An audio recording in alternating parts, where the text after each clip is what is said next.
আগেরবারও মুখ্যমন্ত্রীর বাড়িতে ভাইফোঁটার অনুষ্ঠানে পৌঁছে সবাইকে বড়সড় চমক দিয়েছিলেন কলকাতা পুরসভার প্রাক্তন মেয়র তথা প্রাক্তন মন্ত্রী শোভন চট্টোপাধ্যায়। কালীঘাটে নিজের বাড়িতে প্রত্যেক বছরই মহা ধুমধাম করে ভাইফোঁটা উৎসব পালন করেন মুখ্যমন্ত্রী মমতা বন্দ্যোপাধ্যায়।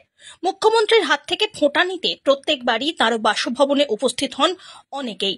এবারেও সেই তালিকায় বড়সড় চমক শোভন চট্টোপাধ্যায় এবং বৈশাখী বন্দ্যোপাধ্যায়। এবার দিদির কাছে সমস্ত পথে যখন যেভাবে যে দায়িত্ব আমি নিয়েছি, সেই 1985 সালে কাউন্সিলর হওয়ার থেকে আর আজকে 2025 সালে এনকেডি এর চেয়ারম্যান, সবটাই দিদি ভাবনা চিন্তা করেছেন, দায়িত্ব দিয়েছেন। আর সেই দায়িত্বটাকে পূরণ করাটা আমার কর্তব্য, আমি জানি। সিনসিয়ারলি, ডিগনিটি নিয়ে এবং সমস্ত ধরনের এফোর্ট দিয়ে সেই কাজটাই করতে হবে জানি আমি, এবং সেটাকেই করার চেষ্টা করব। যদিও গতবারের তুলনায় এবারের পরিস্থিতি অনেকটাই অনুকূল। জন্য মুখিয়ে থাকি, দিদির একটা সান্নিধ্য পাওয়া যায়, স্নেহর একটা স্পর্শ পাওয়া যায়। তো উনি যেমন ভাইদের ফোঁটা দেন, বাড়ির সমস্ত বউদেরও ফোঁটা দেন। তো এটা আসলে ওনার ভাবনা চিন্তাগুলো তো খুব আলাদা রকমের, এবং এই রকম একজন মাপের মানুষকে যখন ঘরোয়া পরিবেশে পাওয়া যায়, তখন আজকের দিনের জন্য যে ওনার গান, সেটা কবে লিখেছেন, কি ভাবনা থেকে, এই এই এই ছোট্ট ছোট্ট তথ্যগুলো যেমন দিদির থেকে নিয়ে নেওয়া যায়। ব্যস্ততার মাঝে তো আর এইসব কথা হয় না সারা বছর।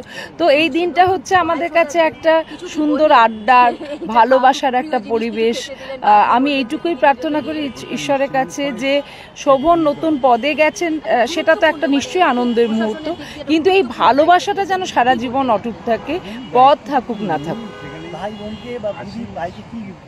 আমি মনে করি দিদিও ভালোবাসা দিয়েছে এবং শোভনও সেটাকে উজাড় করে রিটার্ন করেছে। Thank you. কারণ প্রথমে অভিষেক বন্দ্যোপাধ্যায় এবং পরে মুখ্যমন্ত্রীর সঙ্গে সাক্ষাতের পর প্রশাসনের মূল স্রোতে ফিরে এসেছেন শোভন।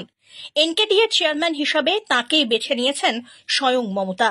তাই এবার ভাইফোঁটায় কালীঘাটে মুখ্যমন্ত্রীর বাড়িতে শোভনের উপস্থিতি প্রায় নিশ্চিতই ছিল। তবে বৃহস্পতিবার দুপুরবেলায় শোভনের সঙ্গে বৈশাখের উপস্থিতি কিছুটা হলেও চমক সৃষ্টি করেছে, তার নিঃসন্দেহেই বলা যায়। Bureau report.